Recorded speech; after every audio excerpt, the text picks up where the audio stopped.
para sa Universe 7, it was XD nga, si parang XD. Yung mga sabrak na kinagalawan ni Wolf. Hindi po tayo nagte-text, boss sub. Tayo po ay... Nag-check daw siya ng stats. Nag-check po tayo ng Nag-check daw siya ng stats. At shoutout kay, kay Idol Tay Wolf na isa sa mga avid viewers natin from Australia. Sana tama ako. Nandiyan din si Jamarcus, oh. Si Yamarcus, what's up? Si Yamarcus ba talaga yan? Feeling ko siya naman talaga yata yan, eh. Anyway, pagbigyan niya na si Boss Wolf, iba talaga pag pogi, eh. Hindi kasi, alam mo, ilan sa mga rare occurrences na nagkaroon tayo ng first pick na Invoker. Especially dito sa ating OMEN by HP eSports Tour presented by OMEN HP, of course. In partnership with Mineski.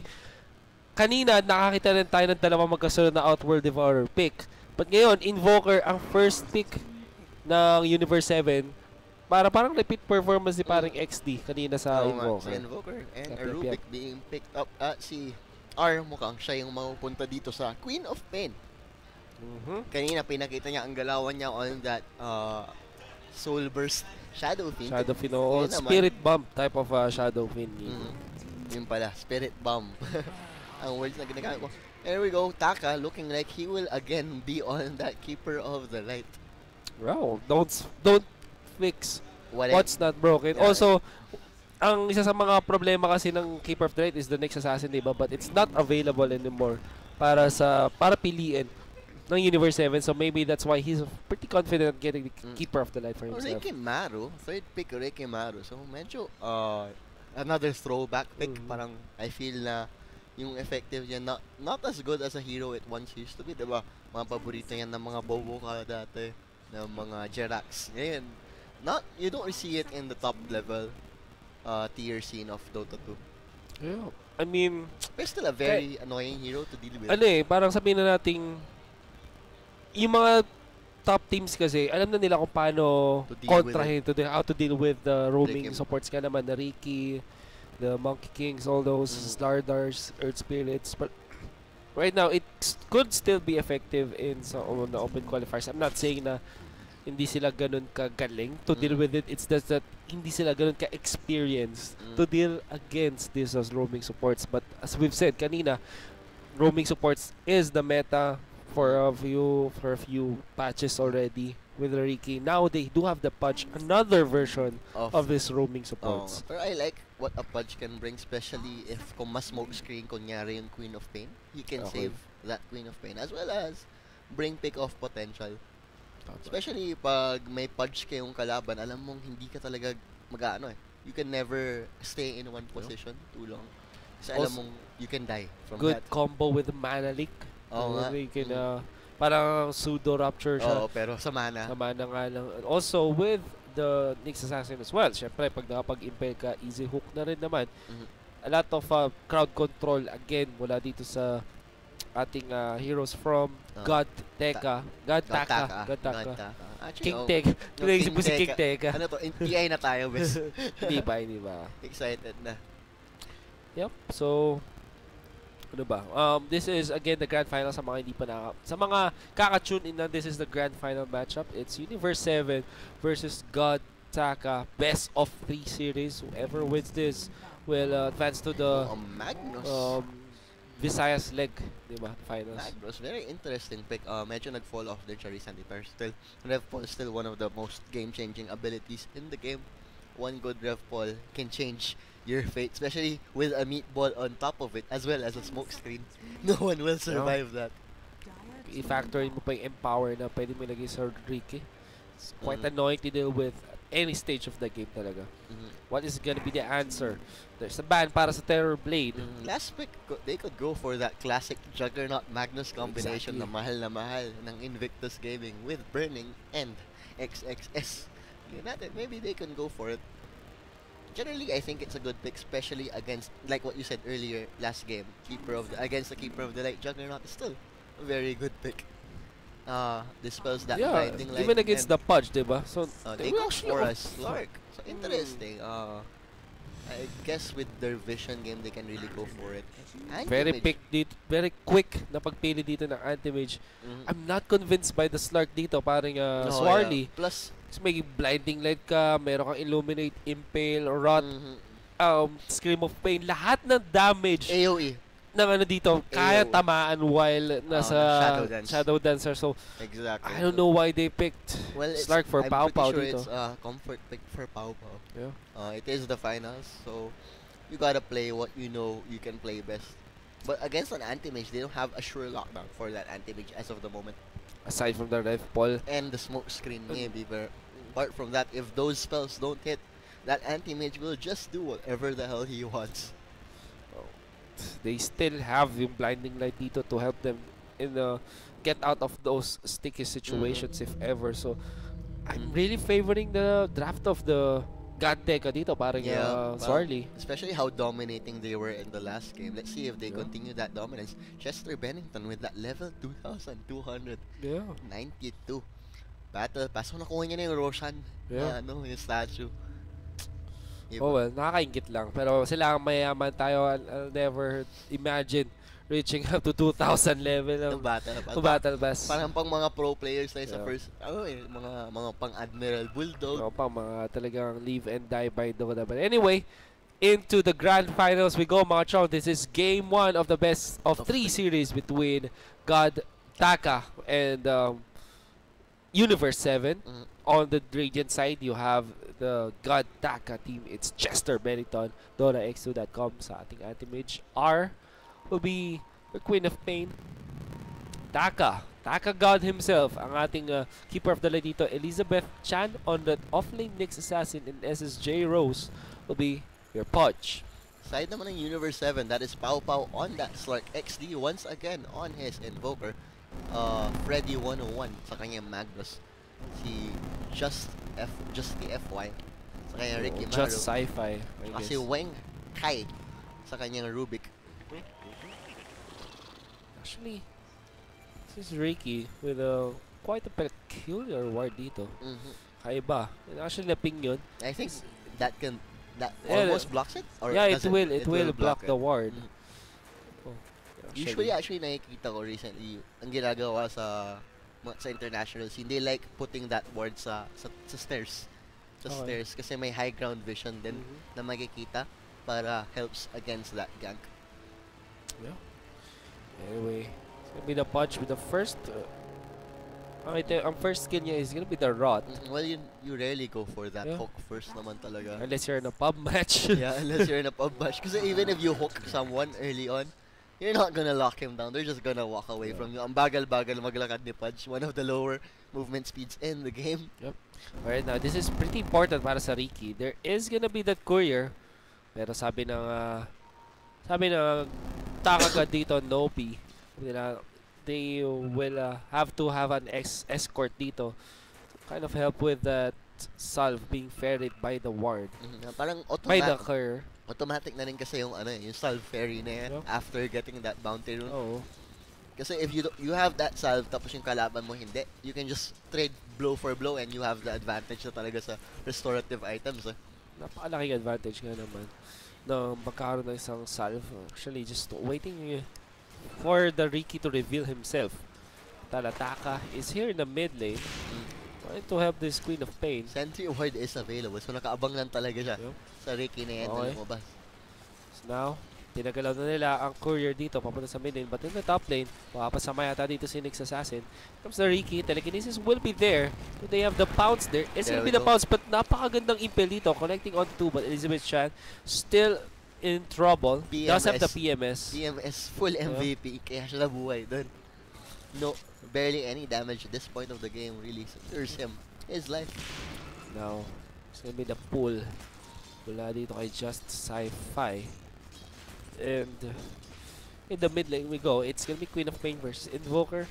Again, unlike what we've normally see sa mga international scene dito, hindi dual lane. But in the top lane, it's gonna be aggressive maneuver onto Elizabeth Chan. Elizabeth Chan, 28 more HP, does have the spike good carapace. Body block from Taka. Good body block from Taka to help against the Ricky, but the his body for carapace is gonna be there to block the last hit mula doon kay Rubik, at dahil doon nabuhay si Nyx Assassin with a sliver of HP. Goes for that rune and will likely have to go home afterwards. We'll have his boots though on the return trip, so not too shabby.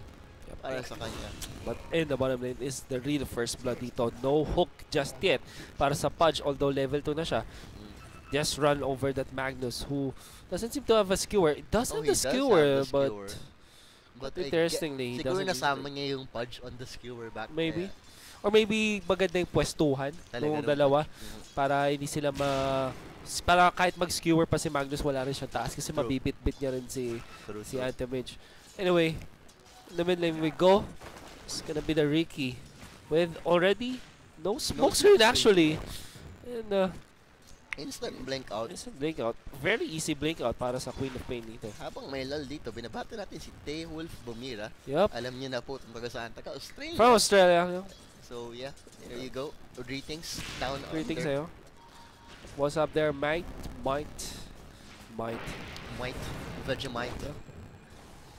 Queen of Pain, double null talisman build. Quite classic dito. Although he's trailing by 2 last hits. 12 naman last hits is an Invoker. Still pretty early to say. Nakita naman natin last game. Actually, is pretty potent sa kanyang early game laning stage. Yeah. Good sa last hits. Despite him not having the precision aura this time around. But he does have the help of Ricky. Cold Snap will be there. Smoke screen too late to the party. Diyan hindi makapag-blink out dito ang Queen of Pain. Actually gonna walk towards the fountain, so it seems. Intentionally not going for that raindrops. I feel that a raindrop would be a value item in this matchup against that Invoker because you know hindi siya maubusan ng charge especially this early on. Yeah, it's actually pretty interesting item choice dito mula sa Queen of Pain. Double null talisman. Now he's trying to be aggressive. Aggressive blink up has the level 2 and the shadow strike. Yeah. Ricky is rotating towards him. May sentry ward available though, so alam na alam ni Queen of Pain ang galawan ng Ricky na yan. Tatamaan pa siya ng range creeps. Yep. Will likely go for that reward pretty soon. Although, it's gonna be the Pudge finding the Magnus dito, but Magnus will skewer out. Hook will not connect. Good try though. Good try. And good good read on the game by the Pudge, knowing that syempre, pag ma-zone out yung Magnus na yan, diretso na yan sa jungle. So now Ricky, level 2, may smoke screen, meron din permanent invisibility. And now they want to be aggressive again on the Queen of Pain. Hindi sila nagsisync ng skill talaga dito. But here comes the Pudge. Hook will connect. And that is gonna be the dust activated dito. But no further engagement. He knows na mapapatay lang din siya. The right place at the right time for Ricky. Could have transitioned into a kill from the Invoker because Queen of Pain was positioning. There is one more hook available. Again connecting onto the Ricky. But right now, wala siyang dust. Is on cooldown though. It is on cooldown. Now, Ricky tanking those hooks like a boss. I don't know kung sadya pero nonetheless keeping his Invoker alive. It's from a sure death dito. But again, it's the Shrine. Ang kukunin na Keeper of the Light as well as the Queen of Pain. I mean the Pudge. Pudge does have his Tranquil Boots now, so he can really just walk around the map. Dust has gone off cooldown. We'll go for that Magnus once again. No Magnus, mana on the Magnus though. He does have the mango, so. Oh, he does have that emergency mango. But now there is the counter. Just Sci-Fi is but chasing this just Pudge. Watching the Pudge, making sure he doesn't get anything done. So Invoker well aware of what is happening right now, despite Ricky being on the low ground. Pudge once again going for that Magnus habang I think he wants to get the bounty rune. I guess that's it. Bounty rune nga. A lot of damage onto this. Shadow Strike was committed onto the mid lane. So yeah, but no further top lane we go. Gabble dito si Sci-Fi as well as Freddy. There's a skewer. Not quite on the mark. Still tailing dito si Serious, but here comes Chester Bennington. He's gonna take care of the Shrine is available though. Shrine is available. Oh no! Ni Anti-Mage ang kanyang Pudge. So unfortunate play para kay na sila dito, and that's a kill. Going in favor of the dark side. Well, top lane, we go. There is still the pounce, pero siya pa rin yung nasaktan.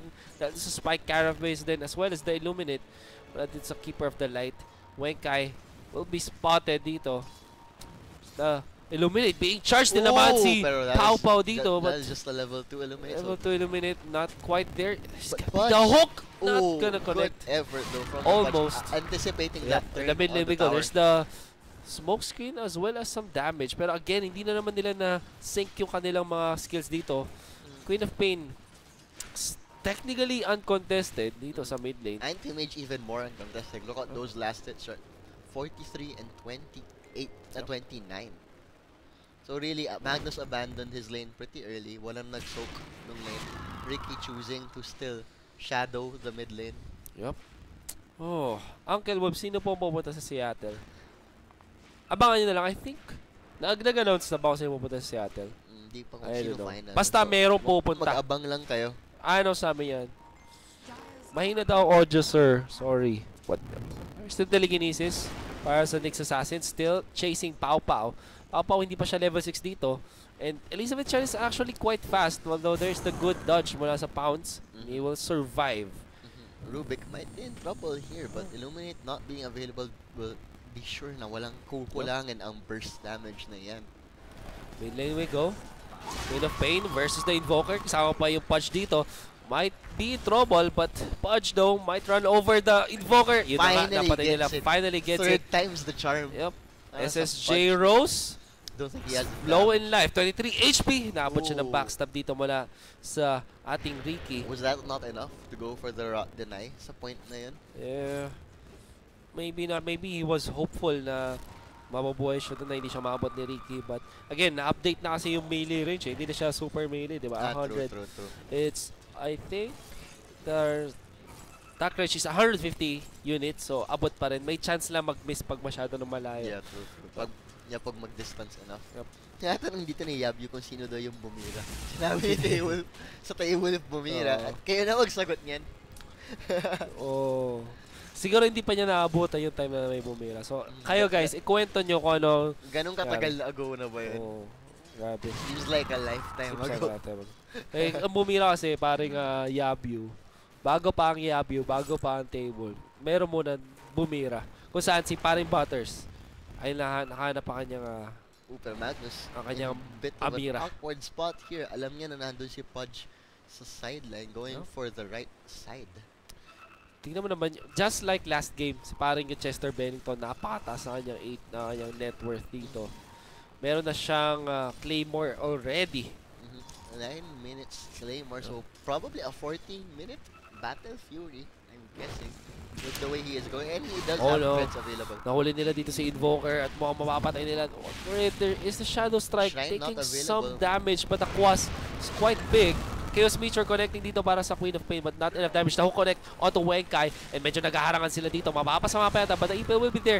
Tapos sa Ricky though, finds the Queen of Pain. At least a return kill para dito sa Dire side. It's 2 for 1. Mas lumalaban dito ang Universe 7 kaysa sa Demigod kanina. Mas nakikita natin yung match. Pero yeah, Chester Bennington still being the farming god that he is. He showed his quality in the last game and continues to do so once again. So, it's just Sci-Fi is level 5. If we're just gonna look at our levels, parang I think it's quite important to take note of the levels. Kasi ngayon, level 9 na si Anti-Mage, pero yung kanya katapat is only level 7. That Slark is not farmed heavily in terms of experience dito. Tapos yung mga supports dito, roaming supports, pares na level 5 na on the Radiant side. That is true. Parang Slark does need that good early game. Snowball hero din ang Slark. It's a fighting hero. I mean, like, he doesn't want to farm. He wants to kill heroes. Sunstrike, hindi tatama dito kay Taka in the mid lane. But nag-abot pa rin si Just Sci-Fi. And that's a dominating streak para sa ating Ricky. Although he might be taken down. Tingnan nga, Dire will take down that Ricky in the mid lane. So, back to farming we go. Ooh, actually, Skewer. Okay. I'm not sure if that was intended, but did a lot of damage onto the Anti-Mage. Significant din yung nakuha niya damage mula dun sa, I mean mana damage. That's quite important in this stage of the game. The push still continues para sa Radiant side sa baba. Nangunguna si Chester Bennington para makuha yung tier 1 tower. Samantala sa mid, it's the Queen of Pain asserting some pressure. And it's gonna be Ricky who actually denied the tower. So slows down the Battle Fury of the AM a bit, but not too much. Still a very big, I would say, deal para sa kanila. Yeah. And just like last game, XD staying on top of the network chart for his team, around 400 gold away from his Midas. Quite a late Midas, I would say. But he did go for that double null talisman build. Yeah. Top lane we go. Karoon ng ping dito. Actually, naspatan sila. But they know that there's a little bit of stacks dito para sa Dire side. Gandang scan din dito mula sa Dire. Completely spotting out the rotations mula dun sa God Taka, the team. Pau Pau still a ways off, around 1800 gold away from his Shadow Blade, so a good opening. Well, Battle Fury will be up before that Shadow Blade on that Slark. Plus, you know, even if you have that Shadow Blade, you won't be killing that Anti-Mage anytime soon. You gotta wait for maybe that Orchid of Malevolence on that Invoker. But obviously, Aghanim Scepter will be the first order of business sa Invoker na yan. Anyway, so top lane dito is gonna be pushed by the Radiant. Samantala, Dark side naman. So tumulak dito sa baba. Sino mauna? I think it's gonna be the Radiant. A little bit. And will there be a defense mula like sa a God trade, Taka? a tier 1 trade, top and bottom. Yep. Something like it. Trade na lang dito. But elsewhere, it's gonna be Ricky going down in the hands of Chester Bennington. So solo kill? Was that a solo kill? It's SSJ Rose who picked up the kill. Okay. Actually, I'm really impressed with the read of the game. Watch. Yeah. Like, he really knows where to go. He's actually left alone dito sa may bottom lane while nagpo-push dito si Queen of Pain sa may mid. It looks like walang depensa wala sa Dire side dito. It's gonna be the Ricky porting in. But will it be enough? That is 4 heroes surrounding him. Also on Invis, Nyx Assassin dito will spot out the Rubik and the mahagang blink in dito mula sa rest of the team. There's a smoke screen but futile attempt. He doesn't have a tricks of the trade just yet kahit level 6 na siya and he might go down dito. Look at that Sonic Wave plus the Illuminate. Ref Ball catches 3 and that's the Queen of Pain down but he might be still in trouble. Here comes Chester Bennington, aggressive blink in and the damage with their 5-man wipe just like that. I wonder kung saan namatay yung Slark dito. He was solo killed, so it seems. And the Magnus, very late into that clash. Probably if he would have gotten there a bit earlier, Invoker's meatball was ready. Yeah. Unfortunately, that's not what happened, pare Swarley. What do you think about the no tricks of the trade Ricky dito? Well, it's bit them in the end. Well, it's a bit of a greedy build because, you know, crits of the trade very good disengage, especially if they have you dusted up. And that's, you know, parang 4 seconds at level 1. No. Pretty decent timing. Tapos, ang worry ko pa dito para sa, well, the Dire side, I mean, hindi sila naglagay ng wards around it. True. So it's very questionable for me kasi no sentry wards to help them scout out. Maybe they did not anticipate the level 6 na Nyx Assassin but that's a big mistake. Samantala sa top lane, they might find the Rubik again. Although stolen blink, pwede pa siya maligtas dito. The anti-mage will not secure the kill. But the Shadow Strike, okay, props the deny. From Pau Pau. The Slark pick really not paying off here. Slark, much like the Draw Ranger, you don't want him playing from behind. Yep. Tsaka, medyo weird din talaga picking a Slark beside a Ricky. Because you know, the Slark will always get that Shadow Blade unless you really wanna min-max and go for a Dagger. But Dagger, you have to get it early din eh. Yeah, definitely. I wonder kung, kasi sobrang bilis silang piliin yung Slark dun sa 5th stage. No hesitation. Parang no hesitation. Parang alam talaga nila gagawin nila. Maybe it's a comfort pick but sabi nga natin kanina sa draft, hindi tayo favor dito. It doesn't fit the draft. Doesn't fit the draft. Is also easily countered by the damage output na meron dito. Yung AoE damage available. AoE meron ng God Taka. So very questionable for me. Now, what is the answer? Wala sa... Well, sa Universe 6. Sa Universe 7. 7 pala. Looks like it will just farm out while the Ricky wants to stock some heroes dito. Now meron siyang tricks of the trade. Empower apply though sa isang Ricky. Might go for the anti-mage but anti-mage is not an easy target at all. It's gonna be, yun na nga. A little bit of overextension para kay Chester Bennington. There's the smoke screen, not perfect on the mark, but the ref ball will be there. Sunstrike to connect. Walang damage. It will be enough. So, with the Sunstrike pala, they can take down that anti-mage. Plus, he just needed to clip the anti-mage smoke screen to give the Magnus the opening that he needed. Magnus meron siyang blink dagger din. So, big takedown para sa Dire side dito. Right now, no SSJ Rose. He knows where Pau Pau is. There's the impel to connect. There's the dismember. Good stun dito telekinesis. Na makapag shadow dance siya dito ay makakatakas si Pau Pau with the help of his team.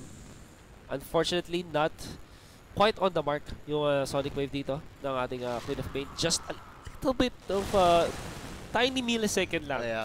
Too late para mapatay si paring talaga yung mga reflexes of the best, diba? Makes the difference. Interestingly, Queen of Pain did go for that Hand of Midas. Will amplify his farm even further. We'll go for that Yules now. I like this pick. He was ahead. Okay. Plus, you're ahead. Things are going well. You don't have to finish the game early because you have the anti-mage. Diba? So just keep up your farm. Scale with your anti-mage, and what can go wrong, right? What can go wrong? That's a question. Well, siguro ramdam na ramdam nila na hindi makaka-catch up si Slark so far. Parang meron pa silang additional timing window to get the items, and maybe the Midas can, kumbaga, okay lang kahit parang natin na naturally ang Queen of Pain gusto mo siya mag-snowball. Maybe that's the idea behind this Queen of Pain picking up the Midas. They are not punished for it so far. Mukhang matagal pa bago sila ma-punch dito. Tier 1 tower taken down by the Slark sa may bottom lane. Pero sabi dito ng Dire side, ng Radiant side, pupush namin yung top. Mag-apply rin kami ng pressure sa mid. So kailangan yung pumili kung sino yung dedepensahan nyo. And it's gonna be the tier 2 tower being sacrificed dito. They will take this out way before they can threaten that. So if they do force the issue, which they won't, it's Universe 7. So will be an uncontested tier 2. At this stage of the game, that is actually a big deal since mawawala sa Dire ang control ng jungle nila. Midas na rin ang Pudge dito. Wow, okay, that is... See, they are not in a hurry at all to finish this game. Sabi nila, sige, gusto nila makipaglaban sa farm, mas maganda pa rin yung late game natin dito. I kind of agree, except the fact na merong Magnus na pwedeng maging game changer dito para sa... If he does make that rev poll, the 5-man rev poll, on top of the smoke screen, and the flicks of the trade, and the meat poll, you can never really count them out. So, itemization dito mukhang may Blade of Alacrity na agad si Ricky. Go for the actually, he's quite near sa kanya Diffusal Blade, all things considered. 400 gold away para sa kanya Diffusal Blade. Quite a farmed. Rubik really falling behind though. So, siya na nag-play ng position 6 role. Position 6. Anyway, it's gonna be the Pudge leading the charge dito. Wants to get a flank kill.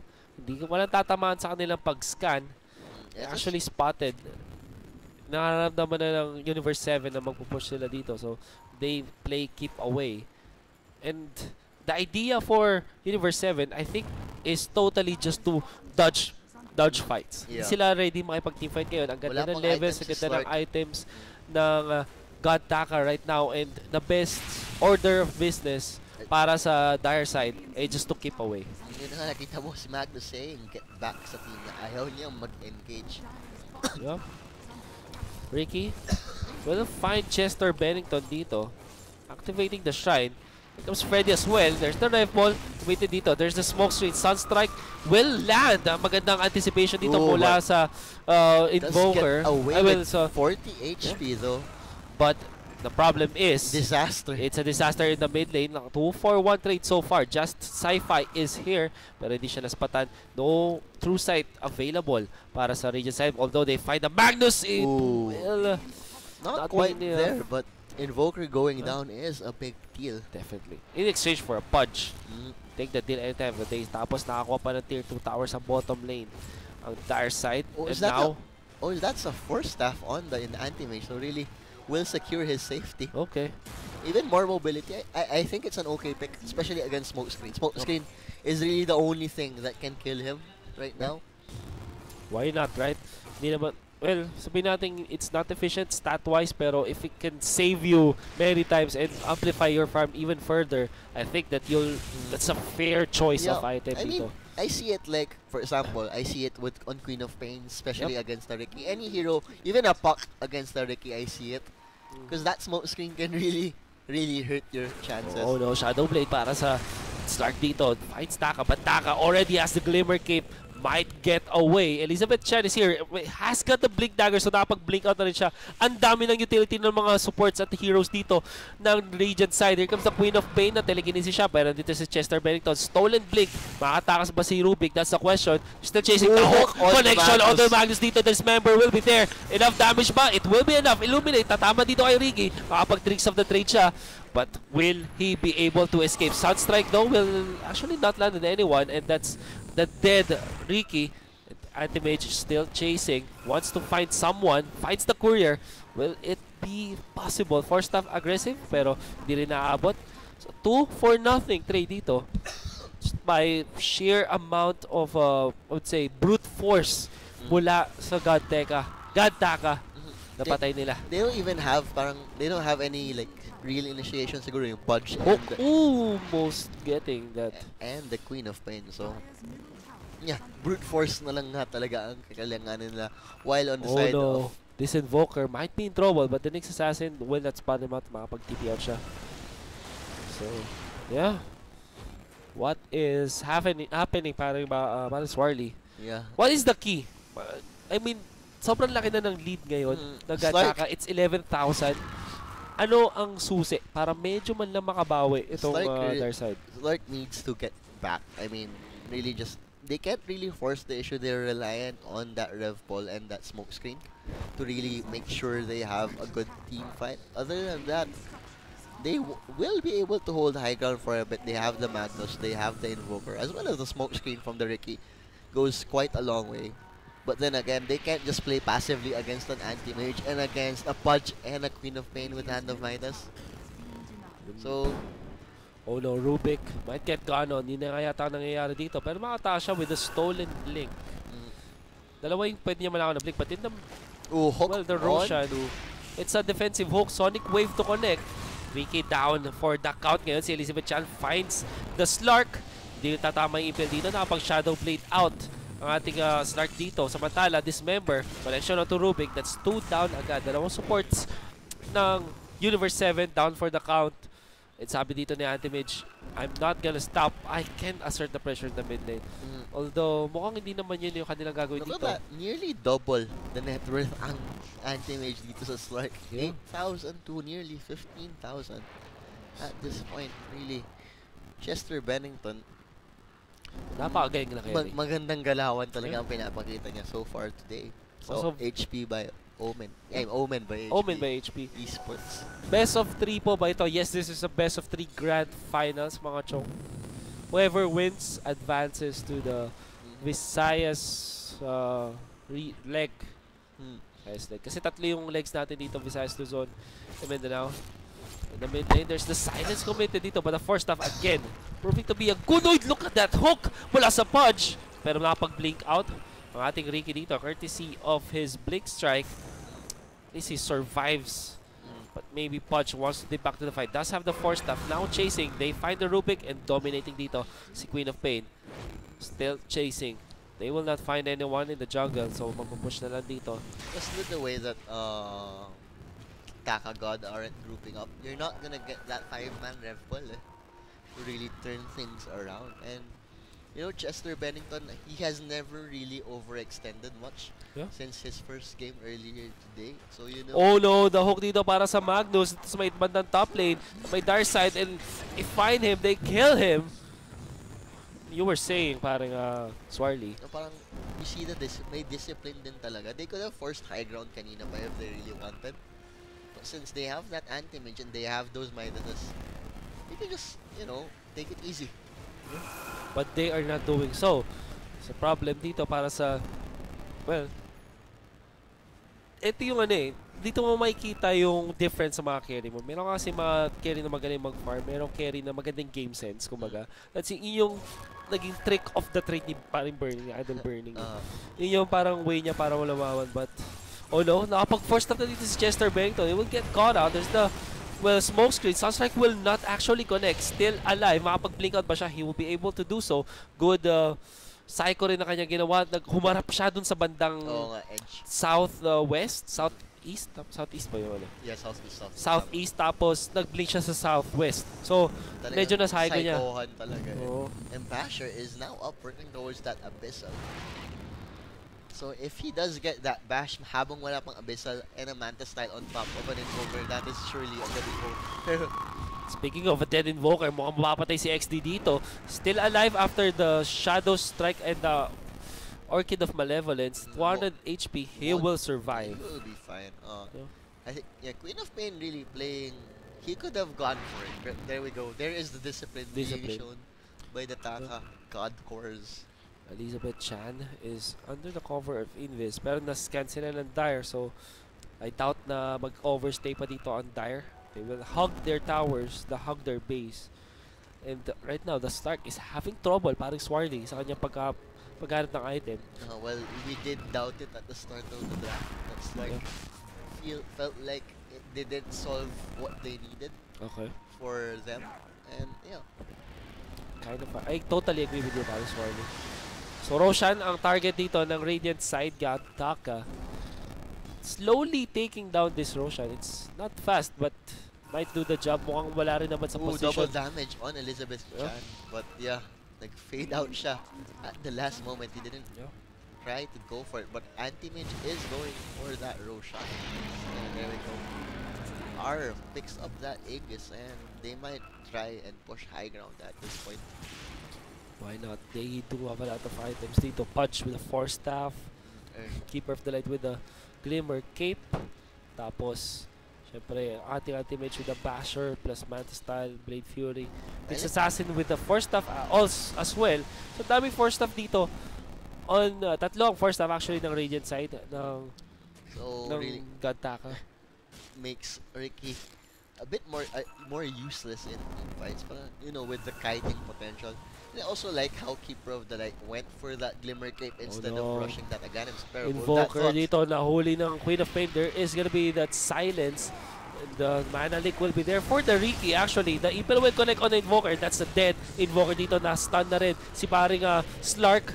Courtesy of the Spike Carapace. So that's one for nothing so far. Pau getting run down dito. Wala siyang mana. He will be taken down. Brute Force.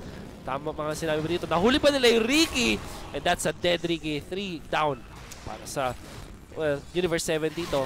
Do they have enough defense? That's a question. Stolen Blink mula kay Rubik. Push will commence dito from the Gataka side. They do have the creep wave. Now look at the aggressive maneuver mula kay Anti-Mage.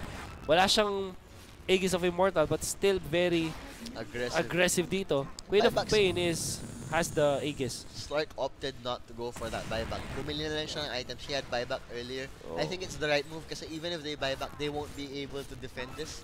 Not at all. So just give away those set of Raxes for now.